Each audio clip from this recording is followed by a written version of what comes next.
মা, ও মা, কি করছো? মা, আজকে আমি তোমার হেল্প করি।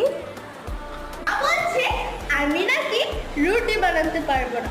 দেখি আমি এখানে জল গরম বসি। তুমি কেন করছো?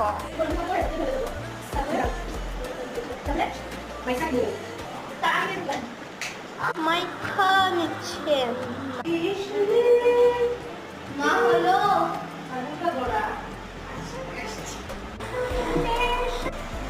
আরজি করে ঘটনাটা তুই নিশ্চয়ই সবাই শুনছে, জনগণের যারা আছে তারাও শুনছে। কলকাতায় যারা যারা আছে তারা তো প্রত্যেকেরই এই মিছিলে যাওয়া উচিত।